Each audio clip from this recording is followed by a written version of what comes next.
Good morning everyone, my name is Michelle. I hope you're doing well. My phone didn't charge overnight, guys. I've got like 5, 6, 7 Android chargers, and me and my son have both got iPhones, and I've had iPhones for the longest time. How come I only have one iPhone charger that seems to now not be working? So I'm using an old phone, and I can't remember how good the camera or the sound is on this phone. It's not an ancient phone, so it should be okay, but just letting you know. Alright, before we start this video, I just want to say that if you're a member of the channel, then I put a post on the members community wall yesterday saying that I'm going to be doing a members only live in the very near future, and I asked members to vote on what case they want, whether they want somewhere else or another case. The vast majority, like 3/4 of you, said you wanted another case. I've had a lot of suggestions. I think the most popular suggestion is Michael Vaughan. So there will be a members only live scheduled for this evening my time. It's going to be like afternoon US time, probably like 2 PM Eastern, and what would that be, 11 AM Pacific, something like that. So if you're a member of the channel, got quite a few members now, so I think, you know, you deserve some perks for being so supportive of me and my work.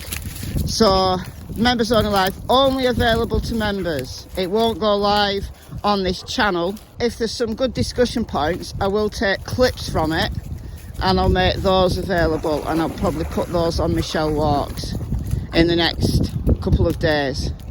But the entire live stream will be available to members, and if you can't make it live, then it will be there for members to watch the replay. All that said, let's get into today's video.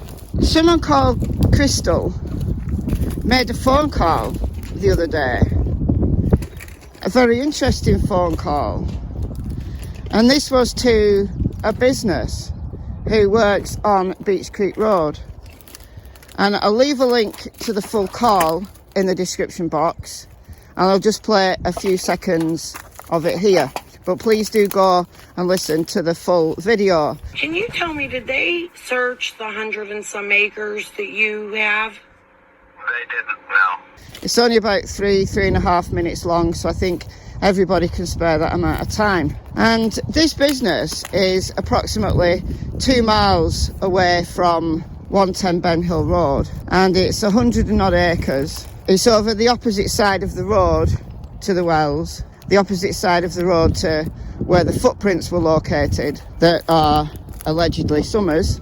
Crystal asked this guy whether searchers had ever been there, and he said no. Other neighbours further down Beech Creek Road had had their properties, their land searched, but he'd offered to help with the search because he's got horses, but they said no, we'll let you know if we need you, blah blah blah. So I thought that was interesting, given that that's 2 miles away.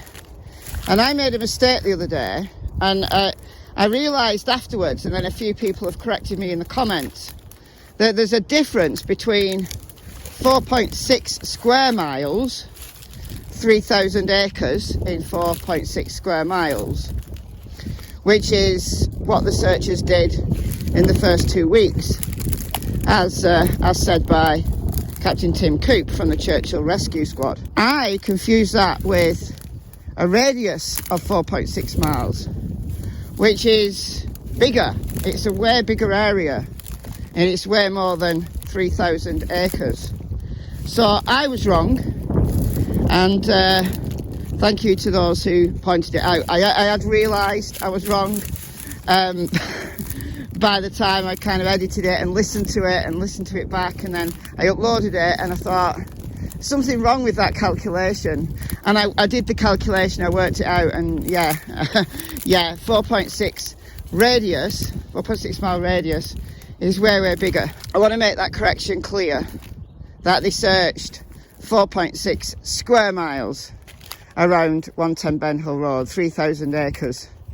So if 110 Ben Hill Road was the middle of that 4.6 mile square area, then you're not going as far out as the place that was formed by Crystal. That's very interesting, and 3,000 acres sounds a lot, and it is a lot given the terrain of that area, but it's not a lot in real terms. It doesn't stretch it out to 2 miles, so there'll be a lot of properties that were never searched. Sheriff Ronnie Lawson asked people to search their own properties.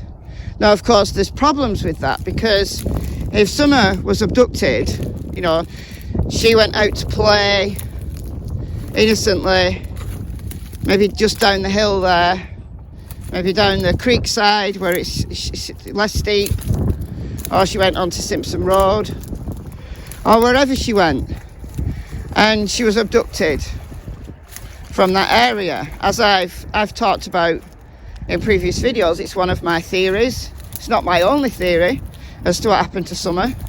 None of us, apart from those involved, knows what happened to Summer. But what I will say is, I agree, it's a big problem just allowing people to search. Now, those in the immediate vicinity of the wells, they did have their property searched by the land, by the searchers, but those further out, the sheriff just, and he said it a lot of times, but, you know, search your own land, outbuildings, fields, any trail cams you've got, look at those. He said all of that, he said all of the right things, but it is a problem. It's a problem. But however far out they searched, it's like a needle in a haystack. You know, in those first couple of days, they thought Summer just wandered off and got lost. Then, yeah, search in the immediate vicinity. I mean, how far can a 5-year-old get in that terrain? Lots of places where she could injure herself. But that's not what happened. So where is Summer? Now, if she has been abducted by somebody, then she could be literally anywhere, dead or alive. And it is like looking for a needle in a haystack. And it's down to the intelligence that law enforcement gather. And that can be digital evidence. And as I've said in previous videos, I think this case will be solved not by manual searches on the ground, but by digital evidence, by the footprints people leave, not on the ground, but in the ether, on devices. I think if this case is going to be solved, and I think it will, that's where the intelligence will be pointing. A lot of you believe that Candus and Don and Grandma, one of them or all of them, know what happened to Summer. That's on my table. I've thought that for the longest time. There are so many red flags. I think some of the red flags that people pick up on are not actually red flags. Can you explain that evidence in a different way? And I think a lot of the red flags that people bring up are just non-starters. They're either too wacky, or they involve things that just couldn't have happened. The more complex a theory is, the less likely it is to have happened, just by chance, by probability. Because if you've got a complex chain of events, I'm not saying that crimes don't happen that way, they do. But if you're theorising, if you break one of those chains, one of those links in the chain, then your whole theory falls apart. So the simplest explanations are usually the right ones, but not always. And it's certainly possible that Summer was trafficked and the parents are involved. There was a phone call that Cher had with Don and Candus before Don went to jail, and we've not heard that phone call, so we've only got Cher's word for what happened. I've talked about this in a previous video. Candus was happy that the kids weren't there. Candus was saying that life is better now the kids are not there. Now that is a red flag. Could it be explained in other ways? Could Candus have been quoted out of context? Yes, because we've not heard the call.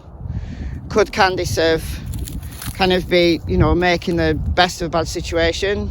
Yes. However, a couple of nights ago now, talked about it yesterday a little, but Candus appeared on Benny's channel and she was all smiles, talking about her future, talking about doing up the house, and yeah, she said all the right things about wanting the boys back. And at the end she said, you know, she wanted Summer to come home, she misses her. But I agree with the people who've come into my comment section and have discussed it in my Facebook group and have discussed it elsewhere, that she seems too happy. She's very positive in a weird way. I get what you're saying. I see what you're saying. I see those red flags. Because no, someone who's had a missing child for 8 months can't live in a permanent state of grief, you know, crying every single minute of the day. But juxtapose Candus's words, Candus's demeanour, Candus's plans with those of Brandy Neal, Michael Vaughan's mother. Michael's been missing over 200 days now, and she is everywhere. She's everywhere on social media. She's appearing on YouTube channels. She was on the interview room on Sunday evening. She's been on the lab. She'll have been on other channels that I haven't seen. She's been to the presses that the police have done. She's spoken at the presses that the police have done. And she is so active in trying to raise awareness for Michael. She's all over social media, spreading that awareness. Not creating havoc, not ringing into YouTube channels, drunk and swearing and creating holy hell, which is the thing that has meant Summer's name is kept out in the YouTubes because of the controversy of her parents. Brandy Neal is doing all the right things. She's the one who's passionate about bringing her child home and doing what she can, the little she can. She's doing it all. I see what you see. I do. I see what you see. And Candus isn't behaving like somebody who has a child that's been missing 8 months. She's saying the right things in some respects, in that she wants the boys back and she hopes Summer to come home. But what is she doing? What is she doing to assist the search for Summer? Does she think it's pointless doing what Brandy Neal is doing? Maybe. But if you've had a missing child for 8 months, wouldn't you try anyway? Wouldn't you? Wouldn't you try anyway? I do. I see what you see. I do. I see it. And I don't like what I see. I've got to say, I do not like what I see. But at the same time, everybody's different. But why isn't Candus doing the things that Brandy Neal is doing? I believe that Don was a gaslighter. I believe that him and Candus have a very toxic relationship. I don't think it's all Don. I think a lot of that is down to Candus. But now that Don's out of the picture and she's saying she's not sure if he's even coming home, well, it's his property. So if there's any legal eagles out there, what happens when someone goes to prison and they own a property, what happens to that property? Let's say they're there for, let's say 10 years, let's just throw a figure out there. Do they sign that property over to someone who's living there? What do they do? I don't know. I've never thought about it before. Only thought about it now. So if Candus doesn't think Don, you know, there's a chance Don's not coming home, she's got that whole property for herself. It wasn't that a plan all along? We might say, we might argue, and I know some people do argue that, and I get that, I see that. I see that if Candus and Grandma both turn on Don, well, yeah, depends. I think it'll, again, come down to digital evidence.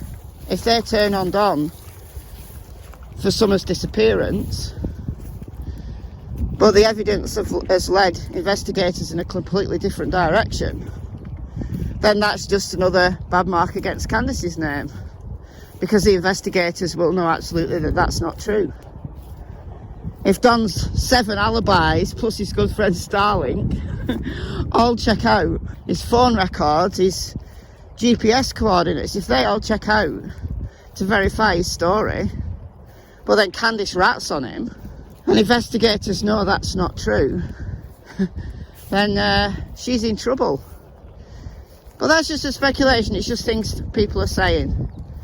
But I don't think it's wild to suggest that. I don't think that's one of the wild suggestions that I've seen out there. I think that could be possible. We just don't know. But the investigators know. They'll know by now. As I've said in previous videos, I think they're putting a case together. I think they are. Against who? Well, that remains to be seen. But yeah, let me know what you think in the comments below. I've been Michelle. I hope you're well. I'll see you in the next video. If you're a member of the channel, I hope to see you later in the Members Only Live. Goodbye from Miss Tillington, Miss Cassie Springer. Bye guys.